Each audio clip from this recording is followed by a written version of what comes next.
Another one in need of a little help. The L200.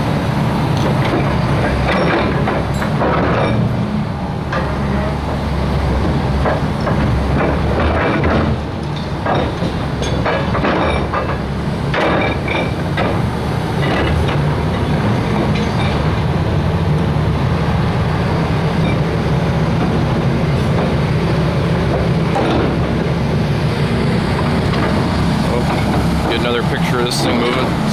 Try and fix itself.